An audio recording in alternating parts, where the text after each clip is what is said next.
10h midi, Sud Radio Média, Patrick Roger, Gilles Gansman. Bah oui, on fait coucou au passage à Valérie Expert, qui revient demain, bien sûr. Christine Bouilloux, aussi, qui l'a remplacé avec talent, on la salue. Je crois que j'ai testé tout le monde, moi. Vous avez testé tout le monde, même Jean-Marie Bandry, et vous me testez aujourd'hui. Je vous teste aujourd'hui. Eh ben écoutez, je suis prêt.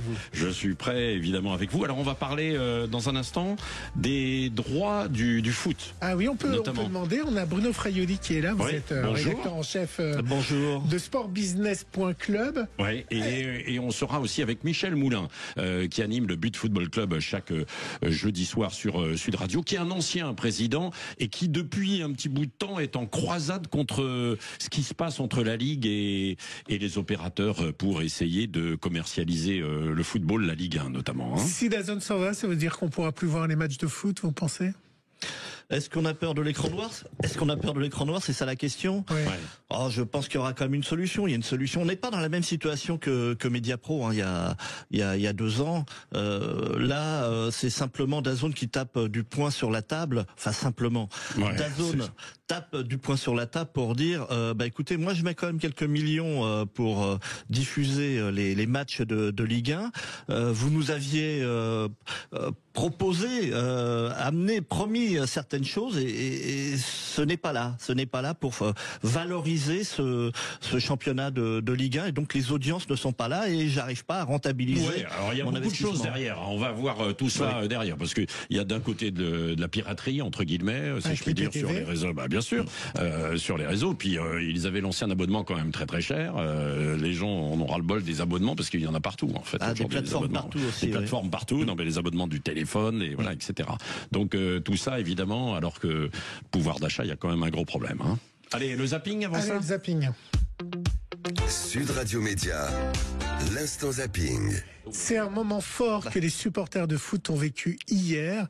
Le but de Nabil Bentaleb, à peine rentré sur le terrain, il a libéré Lille face à Rennes. Alors il faut savoir que le 18 juin 2024, Nabil Bentaleb était victime d'un arrêt cardiaque et désormais il a un défibrillateur qui est relié à son cœur. Il joue avec un défibrillateur.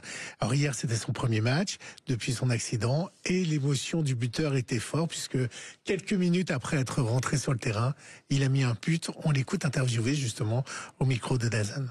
C'est un moment assez particulier pour moi. Je passe du tout au rien, je passe de la tribune à regarder les copains sans savoir si je vais faire partie de cette aventure. Du jour au lendemain, je m'entraîne du jeudi et du vendredi. On m'annonce que j'ai potentiellement la capacité d'être dans le groupe. À la dernière minute, je ne sais pas si je vais rentrer, on me dit de rentrer. Mais sur le corner, je savais un peu. Tu l'avais senti ? Ouais, je sentais que j'allais marquer. Qu'est-ce que tu te dis là, à ce moment, quand tu entres ? Je me dis qu'il faut que j'aide l'équipe. Là, ça fait 0-0. Le coach m'a fait rentrer un peu plus haut sur le terrain. Et là, par contre, je l'ai visualisé. C'est la première fois que ça m'arrive. C'est ton premier but avec Lille ? Ouais, c'est mon premier but avec Lille. Je vais toute la saison passée, je n'ai pas marqué. Voilà des moments forts durant le championnat. C'est des moments comme ça qu'il faut pour qu'on s'abonne. Et Nabil Bentaleb, je dis Bentaleb. Oui, Bentaleb, bien sûr, qui avait été victime d'une attaque cardiaque. Ce sont des histoires, des émotions aussi que recherchent les fans, les supporters. Il y a évidemment la performance sportive du club, mais derrière, effectivement, il y a toutes ces histoires, ces belles histoires. Oui, parce que lui, il faut rappeler, il faut préciser, on n'est pas dans une émission de sport, là, chez Gansman, mais quand même, c'est une histoire humaine, cette histoire, parce que lui, il a été victime de cette attaque, en fait, cardiaque, il a failli mourir, il a été sauvé grâce à un défibrillateur, on lui avait dit qu'il ne pourrait probablement plus jouer, en fait, au football, et quelques mois après, il est là, il rentre, quelques minutes et il marque un but de façon formidable. Ouais, formidable, c'est vrai. Enfin, pas formidable pour les supporters rennais, mais bon. C'est une autre émotion qui s'est emparée de notre Premier ministre, François Bayrou, comme sonné à l'écoute de l'association des victimes de Betaram. C'était samedi.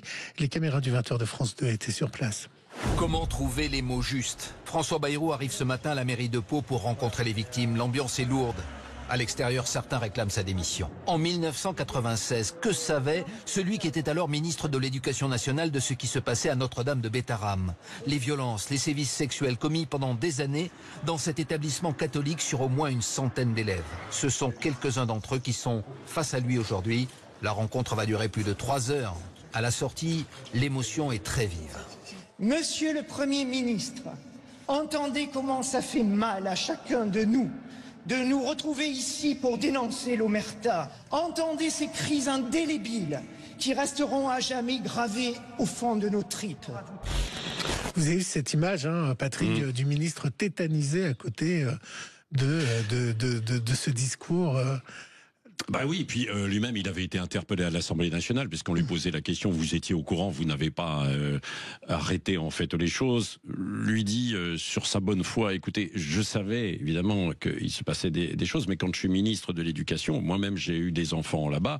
Je n'étais pas au courant précisément de tout ce qui se passait. On a eu un témoignage ce matin assez fort et très émouvant sur Sud Radio avec Jean-Jacques Bourdin à 7h10 d'un ancien élève qui voulait aller à Bétharram. Il le disait lui-même avant, parce que Bétharram c'était une véritable institution. Et bon, après, on est d'accord ou pas d'accord, mais dans le Sud-Ouest, comme beaucoup d'écoles catholiques, sauf que quand il y est allé et qu'il a vu les méthodes, on lui tapait dessus, etc. Enfin, c'était très dur, sans parler du harcèlement sexuel qu'il y a eu sur certains. Voilà. Alors maintenant, ce qu'ils ont du mal à entendre, les victimes, c'est qu'on leur dise il y a prescription. Et quand on a été victime, se dire oui, il y a prescription, c'est très difficile à entendre. Je ne sais pas ce que vous en pensez, Bruno Fraioli, sur cette histoire. Je suis là-dessus maintenant. Là, on est un peu en dehors du sport. Oui, bien sûr, bien sûr. Je n'ai pas forcément d'avis à donner. Ouais. Tiens, Bruno, vous avez des enfants ou pas? Oui, tout à fait, oui. Ils ont quel âge, sans indiscrétion? Oh, bah, ils ont l'âge d'avoir des enfants, donc je suis grand-père même. Et vous avez des enfants, Patrick? Oui, mais ils sont pas jeunes, vos enfants. Non. Bon, parce que vous savez pourquoi? Parce que depuis qu'il y a eu l'émotion, évidemment, sur cette affaire de Louise. Bien sûr. Bah oui. Il y a eu une conséquence, c'est l'envolée des ventes des marqueurs électroniques. Vous avez ces petits marqueurs qu'on met dans les sacs de ces enfants pour suivre en temps réel où ils sont. Alors si ça rassure les parents, évidemment, ça inquiète les jeunes qui n'ont pas envie d'être fliqués ou que leurs parents sachent où ils sont à tout moment. Reportage sur France 2. La journée, il garde un œil sur votre enfant. Un capteur discret autour du cou ou à l'intérieur d'une montre. Il permet de suivre à tout moment les déplacements sur une application de votre téléphone.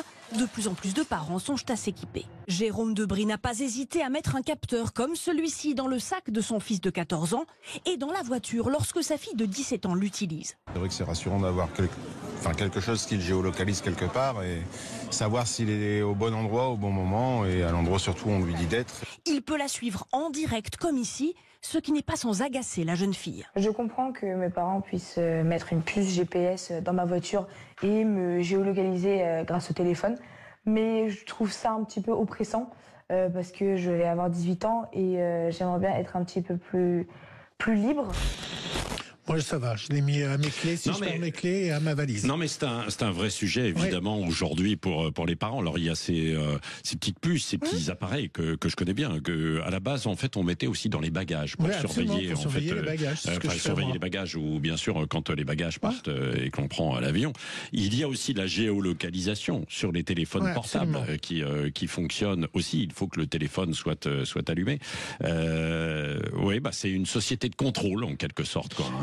Nous en sommes là. Bruno Fraioli. Il y a aussi tous les systèmes pour repérer les athlètes, les sportifs sur les stades, qui permettent de savoir combien de kilomètres ils ont couru pendant un match. Alors ça, c'est vrai, c'est le même système. C'est le même système. Ça, c'est incroyable, bien sûr. Ils ont ça dans les chaussettes, en fait. Ils ont ça, non, dans le dos. Dans le dos. Des capteurs. On verra, il y a une petite bosse sur le maillot. Oui, des capteurs pour savoir combien de kilomètres ils ont parcouru. C'est pas tout à fait la même chose. On s'éloigne de ça, mais c'est la technologie qui est à notre service, normalement. Et qui peut avoir des dérives. Oui, absolument. S'il y a envahi notre univers partout, c'est le plus, vous savez, l'argument plus de dire, il y a de l'IA maintenant, c'est l'argument massu. L'IA est mise à toutes les sauces et aujourd'hui, certains l'utilisent pour pas grand-chose. Quotidien s'est moqué des reportages qu'il y a eu durant le sommet sur des gens qui l'utilisent l'IA, mais pour presque rien. Marc est à fond sur l'IA. L'IA s'invite aussi dans certains téléphones, comme dans celui de Marc. Il l'a depuis une semaine et il n'arrête pas de lui poser des questions. C'est quand déjà le concert où je vais avec Benjamin? Bah appelle Benjamin plutôt qu'un data center basé dans l'Iowa. J'utilise ChatGPT essentiellement pour savoir les couleurs qui vont ensemble. Alors cette personne utilise ChatGPT pour s'habiller en couleur. Et quand vient l'heure du dîner, en cas de panne d'inspiration, son téléphone lui souffle même des idées. Je me suis rendu compte que je cuisinais plus et aussi je découvrais plus de plats à faire. Donc on va faire un arrêt sur image sur le frigo. On voit des poivrons, des champignons, des pâtes, des légumes dans le bac, des œufs frais, des cornichons, du fromage blanc. Et voici ce qu'il fait grâce à l'intelligence artificielle. Une quiche. Merci Lia. Non mais Marc, avec tout ce qu'il a dans le frigo, il fait une quiche pourrie avec une pâte déjà prête. Et oui, il y a toutes les sauces. Vendredi, c'était la Saint-Valentin. On se moque là, mais bon, ça sert quand même aussi dans d'autres domaines. Et bien sûr, mais c'est quotidien, vous. Ouais, c'est quotidien. C'est de l'humour. Ouais. Vendredi, c'était pas que. Vendredi, c'était la Saint-Valentin. Vous avez offert des fleurs, vous étiez au restaurant avec votre Valentine. Mais il y avait également la 40e cérémonie des victoires de la musique. Vous savez que je finis toujours mon zapping avec de la musique, qui a vu triompher Santa, Zao de Sagazan, Gims et le jeune Pierre Garnier, qui est reparti avec 2 trophées. J'aimerais garder le meilleur de ce qu'on était. Et je sais qu'ailleurs t'ira chercher. Oui, ça marche la Starac, hein, depuis qu'il a fait la Starac. Ouais. Quel succès incroyable. Bah, c'est le véritable tremplin en fait aujourd'hui. Absolument. Allez, nous poursuivons dans Paris 2024 qui a été récompensé également. Oui, aussi Paris 2024 en musique. C'est vrai. La musique des cérémonies. De la cérémonie. Hein, toutes les cérémonies, les 4. Ouais, les 4 cérémonies. Ouais. L'accordéoniste a été récompensé, non? Toujours pas. Moi, je me bats en fait pour qu'il soit récompensé parce qu'il est assez. Non, mais c'est vrai parce qu'il est assez. Bah, qui était sur le pont, il est formidable, quoi. Il interprète de la musique classique à l'accordéon. Il a remis au goût du jour l'accordéon qui était un peu dépassé, style Valéry Giscard d'Estaing. Oui, c'est vrai. Dans un instant, est-ce qu'il y aura un écran noir pour le football demain? On n'y comprend plus rien avec DAZN. Si vous ne connaissez pas DAZN, parce que tout le monde ne connaît pas DAZN, bien sûr, on va tout vous dire dans un instant. Le 10h midi, Sud Radio Média, Patrick Roger, Gilles Gansman. Sud Radio Média, les invités du jour. Les invités du jour, mon cher Gilles Gansman. Oui, les invités du jour, nous avons Bruno Fraioli, journaliste média et rédacteur en chef du site sportbusiness.club. Et on a au téléphone Michel Moulin, qu'on retrouve sur Sud Radio tous les jeudis dans les Vraies Voix du Foot, à 20h. Les Vraies Voix du Foot, c'est aussi le mardi et le mercredi. Le But Football Club. Le But Football Club. Bonjour, monsieur Moulin. Bonjour monsieur Dan. Ouais, merci d'être avec nous. Alors, venons-en avec vous, Bruno Fraioli. Déjà, il y a un problème, il y a un litige aujourd'hui entre DAZN, qui est le diffuseur de la Ligue 1, et la Ligue de football. Hein. Quel est ce litige? Le litige, c'est tout simplement que DAZN, donc qui est une plateforme britannique de diffusion de programmes sportifs. Hein. DAZN, ça s'écrit D-A-Z-N. Ça se prononce DAZN, la zone. En anglais, ça a été créé en 2015 et ils ont depuis inondé la planète, acheté des droits un peu partout dans le monde. Et donc ils arrivent en France très récemment. Hein. Ils sont arrivés il y a à peine une grosse année. Ils sont arrivés, ils ont déjà acheté quelques droits et là c'était vraiment le gros morceau, la Ligue 1. Et ils payent 400 millions d'euros par an pour acquérir une grosse partie des droits de la Ligue 1. Et finalement, ils se rendent compte que le produit qu'ils diffusent, qu'ils ont, ne correspond pas forcément aux promesses qu'ils ont eues pour différentes raisons. Donc ils viennent râler auprès de la LFP. C'était quoi les promesses qu'ils ont eues? Entre autres dans les vestiaires des clubs et tous les clubs ont refusé. Alors il y a ça, mais est-ce que vraiment on va s'abonner à DAZN ou Amazon ou Canal+ pour avoir les interviews d'après-match? On va regarder le match avant tout. Je pense que les interviews, ils les ont d'après-match, hein, d'ailleurs. Ils les ont, oui, d'ailleurs. Je pense que c'est surtout ils râlaient sur pas la complicité, mais en tous les cas le travail que pouvaient faire les clubs pour mettre en avant leur offre. A priori, ils critiquent le fait que certains clubs n'ont pas mis l'offre DAZN en avant sur les sites internet pour les abonnements, par exemple. Ah oui, d'accord. Bon, et donc c'est en cela qu'ils disent on arrête, on suspend le règlement, c'est ça? Alors ils ont mis, ils ont pas suspendu puisqu'ils ont mis de côté les 35 millions qui peuvent être sur un compte séquestre, dégelés, voilà, sur un fonds de séquestre. 35 millions qui était l'échéance qu'ils devaient payer là au mois de février, je crois. Et ils demandent à la Ligue de bouger. Je pense que ils sont rentables à partir d'1,5 million, d'après ce que j'ai lu. Je suis pas un expert. 1,5 million d'abonnés. Ouais. Et aujourd'hui, ils sont autour de 500 000, donc ils sont assez loin. Oui. Mais ça vient de commencer quand même en septembre aussi, quand même. Oui, mais alors, et il faut dire aussi qu'ils avaient un abonnement qui était très élevé au début. Ils sont partis à combien? Une trentaine d'euros, c'est ça? C'était à 39 euros. 39 euros. Donc beaucoup de gens ne sont pas abonnés. Alors ils ont fait des opérations promotion. Il y avait des soldes tous les jours, quasiment, quoi. Pour descendre aujourd'hui à 10 euros, quoi. Donc ce ne sera plus pour eux rentable. Une dizaine d'euros. Oui, bien sûr. C'est le problème. C'est le problème justement, et c'est le problème aussi de la France. Est-ce que la France est un pays de téléspectateurs qui peuvent mettre des dizaines d'euros par mois pour acheter une chaîne pour regarder les matchs de football? C'est sans doute le cas en Angleterre. C'est peut-être le cas également en Italie, en Allemagne, qui sont tous des pays qui dépassent le milliard d'euros de recettes en droit télé domestique. L'Espagne aussi, et la France, on est un petit peu au milieu, et c'est beaucoup plus difficile. Ouais, à part que DAZN n'arrive pas sur quelque chose sans être aperçu que le précédent, il y avait déjà eu un précédent avec les Espagnols, et que ça avait été avec Mediapro, et que ça avait été une catastrophe. Donc ils auraient dû aussi réfléchir, en voyant l'exemple de Mediapro, qui était arrivé avec des tarifs très élevés aussi, que ça n'avait pas fonctionné avec les Français. Donc ils auraient pu regarder. Je ne sais pas ce qu'en pense Michel Moulin. Oui, Michel, quel est votre regard, votre position sur cette histoire? Moi, mon regard, il est beaucoup plus footballistique, comme je dis. C'est que j'ai un retour là. Oui, c'est normal. Non, il est plus footballistique. C'est le niveau du football français qui est très faible. Et aujourd'hui, pourquoi les gens ne s'abonnent pas? C'est pas parce qu'ils n'ont pas envie de s'abonner. C'est que le spectacle n'est pas au rendez-vous, et de très loin. Et tout ça parce qu'on a des présidents, aussi bien, vous les voyez, comme ils sont très amateurs sur ces droits télé, parce que Mediapro, ils ont été très très amateurs. Ils ont été attirés plus par le gain que par savoir que Mediapro n'avait pas les épaules pour me donner ce milliard. Mais aujourd'hui, le spectacle, moi j'ai encore regardé hier, vous savez que je suis un passionné, moi je me suis abonné parce que je suis très très très très passionné. Mais le spectacle n'est pas au rendez-vous. C'est des matchs insipides. Il y a des matchs, il y en a un ou deux, mais il y a beaucoup d'équipes qui ne sont pas au niveau des investissements que le football français aurait pu faire, parce que vous savez qu'il y a eu des droits commerciaux à 1,5 milliard. Il y a quand même certains droits télé. Mais on a des équipes qui n'ont pas, quand vous parlez des Anglais, des Allemands, des Italiens, des Espagnols, il y a du spectacle. Les gens, oui, attendez, Michel Moulin. Moi, je mets un petit... il n'y a pas de spectacle. Michel, un petit bémol. Pour les grosses équipes, effectivement, anglaises, italiennes et allemandes, il y a du spectacle, mais les autres ne sont pas forcément beaucoup mieux. Je regarde de temps en temps les matchs.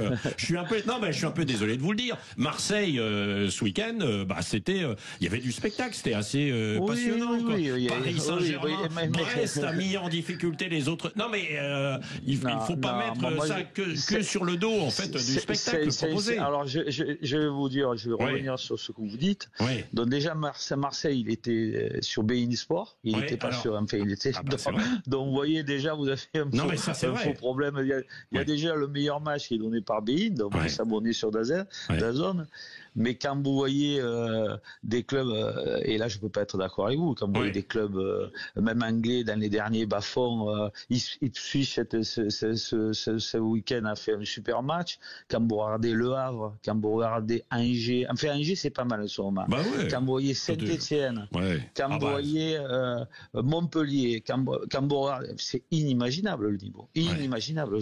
Moi qui le système donner le ballon vers derrière, bon Brest pas mal. Mais regardez, Nice est 3e de notre championnat. Ouais. Je vais vous donner un contre-exemple par rapport à ce que vous avez dit. Ouais. Nice est 3e de notre championnat, n'a pas gagné un match de Coupe d'Europe UEFA. Pas un, ils ont fini 35e. Et ils sont 3e. Et il y a Dante qui a 41 ans, qui c'est fabuleux, qui continue à jouer.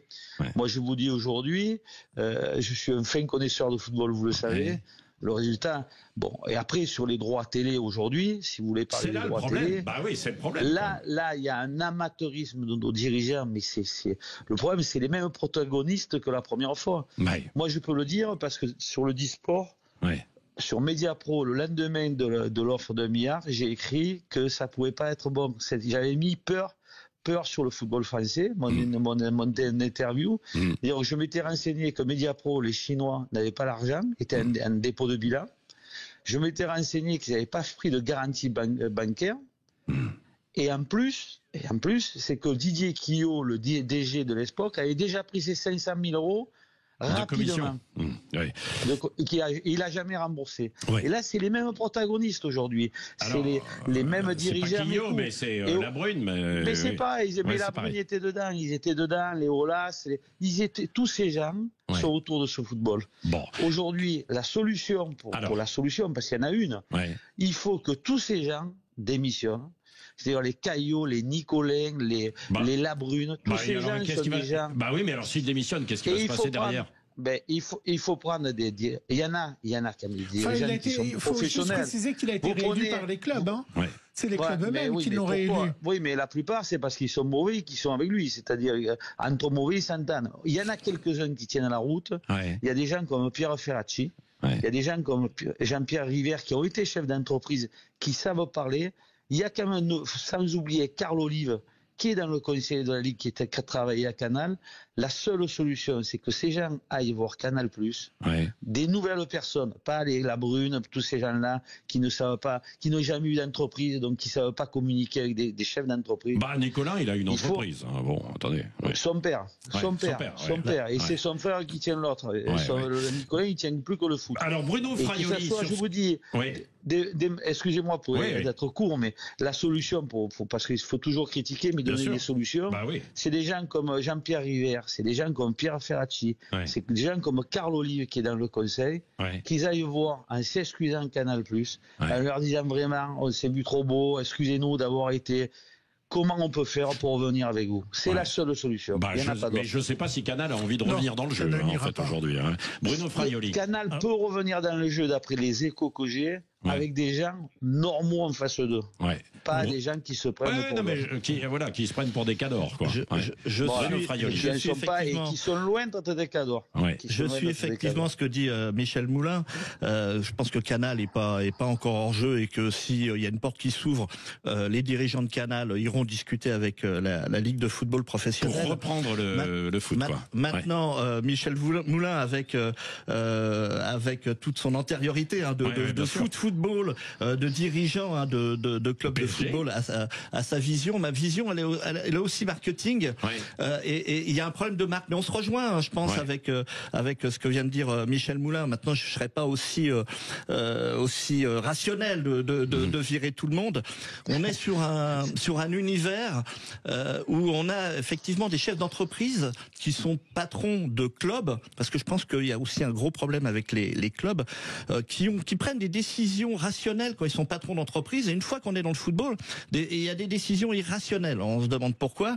Il y a quand même eu 1,5 milliard payé par CVC pour avoir le fonds d'investissement pour rentrer donc dans la société, la filiale commerciale de la Ligue de football, et qui demande 13% à vie de tous les droits télé. C'est-à-dire que là, sur les 500 millions, il y a 65 millions qui vont directement à CVC. Au fond, Et CVC, s'ils partent aussi quand même sur ce format-là, ils ont plus de 20 ans pour rentrer dans leurs frais.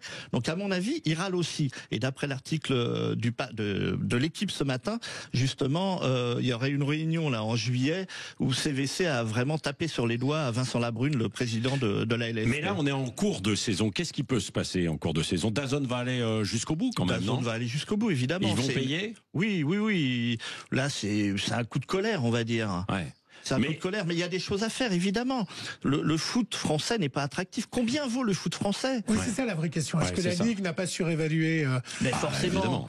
Forcément, Vincent Labrune, qui est un homme de communication que je connais quand même depuis très longtemps aussi, puisqu'il a travaillé à l'époque avec Jean-Luc Delarue. Vincent Labrune avait parlé encore de cette barre du milliard là qui affole tout le monde, mais le foot français ne vaut pas aujourd'hui. Et il avait fait rêver les présidents de clubs qui l'ont suivi. Hein, c'est ça, Michel Moulin, hein, bien sûr. Oui. Les présidents de clubs l'ont suivi et dépensaient des fois des sous qu'ils n'avaient pas. Ça vaut combien aujourd'hui le championnat? Pour une télévision, ça vaut combien le championnat français? Il doit valoir là ce que ça vaut aujourd'hui, entre 500 et 600 millions d'euros. Ouais, c'est ça. Pas plus. Non, pas plus. Non. Ça se voit depuis. Mais je suis assez d'accord là par rapport 2005, à ça. C'est vrai que ça tourne autour entre 600, c'est monté à 700 et à l'époque de Mediapro, on a vu ce que ça a donné pour aujourd'hui redescendre à 500 millions. Ouais. Il y a des gens qui nous écoutent qui se disent mais les sommes colossales quand même dans le football quoi. Hein, c'est vrai parce que les salaires des joueurs, etc. tout ça. Michel Moulin. Pour voir ce spectacle, c'est ça. Et qu'est-ce qu'on en fait justement? Et en plus DAZN hier soir, parce que j'ai regardé jusqu'au bout, parce que j'aime bien voir les buts de tous les buts après. Ils font une émission après le match. Bien entendu, qui est très amateur aussi, parce que même DAZN, peut-être pour économiser aussi, il y avait une présentatrice, journaliste, une nouvelle, elle a fait de ça, mais elle s'est trompée 10 fois sur les résultats, sur les choses à dire, sur les mots, enfin.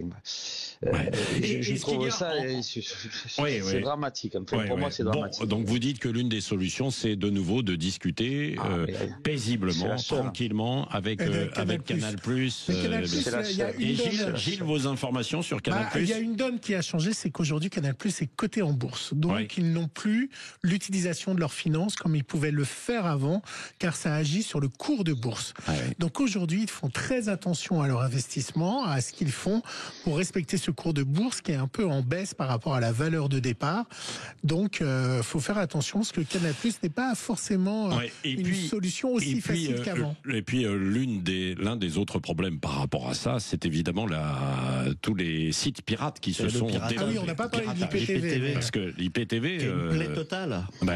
Et qu'est-ce qu'on peut faire quelque chose dans un modèle payant alors que les gens sont désormais habitués à avoir les choses gratuites? Je pense d'abord que... non, ils payent sur l'IPTV, mais beaucoup moins cher. Ce problème de piratage, quand même, on doit le voir également dans les autres pays, mais apparemment, c'est pas aussi problématique. Alors, quelle est la solution? Peut-être aussi que on a eu 8 diffuseurs différents là sur les dernières années en France, donc on est un peu perdu. On a des matchs d'un côté, de l'autre, sur d'autres plateformes. Il faudrait quand même à un moment donné une simplicité. Ce que disait Michel, quoi. Le meilleur match était sur Bing, alors qu'on s'abonne pour DAZN. Donc si vous n'avez pas... on en revient à Canal+, qui est aujourd'hui la seule solution de plateforme, mais la LFP veut pas être pieds et mains liés avec Canal+. Merci en tout cas à tous les deux et on va suivre ça. Merci Michel Moulin. On rappelle, mardi, mercredi et jeudi soir, 20h, 21h, les vraies voix du foot et Michel Moulin et toute sa bande, où c'est vraiment du parlons vrai. Moi je vous conseille d'écouter Michel Moulin avec Lionel Rousseau et toute l'équipe, le But Football Club, et allez voir les informations du But Football Club. Merci Bruno Fraioli d'être venu.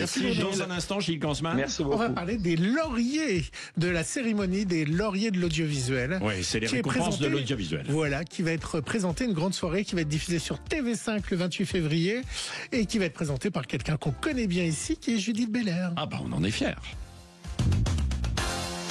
Le 10h midi Sud Radio Média, Patrick Roger, Gilles Gansman.